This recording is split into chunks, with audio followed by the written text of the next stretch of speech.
అలా అండి, మేమైతే ఇవాళ దొండకాయ కూర వండుకుంటున్నాం. నూనె పొయ్యి మీద పెట్టిన, ఒక ఉల్లిగడ్డ కట్ చేసిన,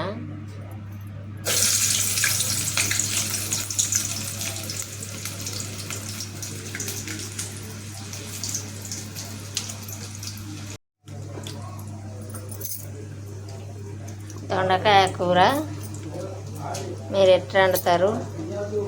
నేనైతే ఇట్లా పొడుగు వక్కలు కోసుకున్నా చూడండి. నూనె పొయ్యి మీద పెట్టి ఒక చిన్న ఉల్లిగడ్డ కోసి తాలింపుకి వేసిన.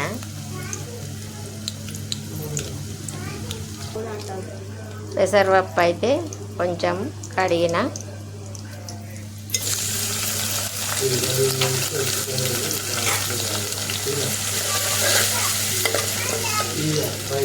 ఇది కొంచెం నూనె లేగాలి. పప్పు మాత్రం కొంచెం నూనె లేగాలి.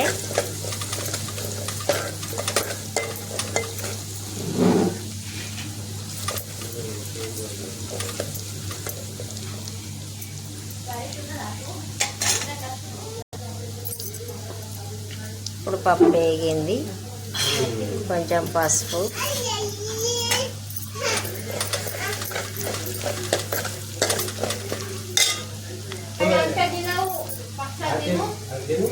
ఉప్పు, దొండకాయలు, పచ్చిమిర్చి ఉంటే పచ్చిమిర్చి వేయాలి, కానీ పచ్చిమిర్చి లేవు. దొండకాయలు వేసి మంచిగా కలిపి మూత పెట్టుకోవాలి.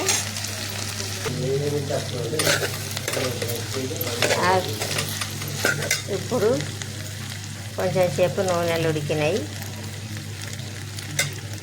మనం తినటానికి సరిపోయేంత కారం, 2 స్పూన్ల కారం వేసిన,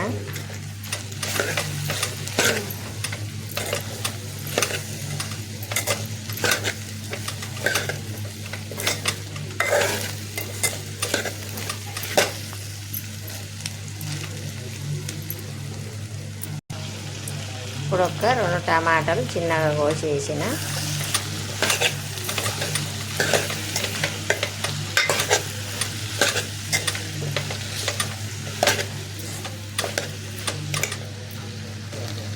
ఇప్పుడు సరిపడా ఉప్పు, ఇప్పుడు కలిపిన మంచిగా మూత పెట్టుకుందాం. ఇప్పుడు కొన్ని వాటర్ వేద్దాం.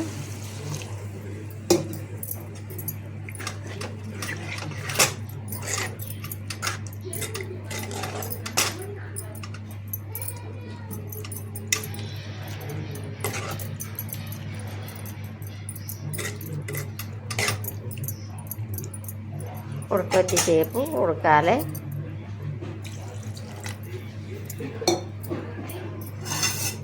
మూత పెట్టి పుల్ల పెట్టుకుందాం గ్యాస్. మధ్యలో ఒకసారి టమాటా అంతా ఉడికేటట్టు తుక్కు అయ్యేటట్టు కలపాలి.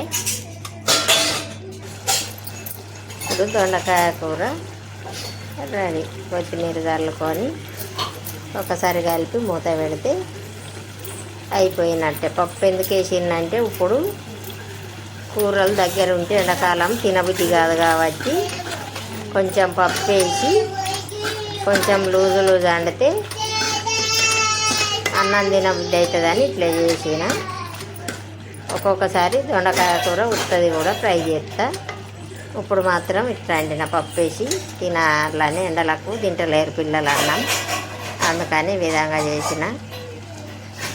బాయ్ అండి.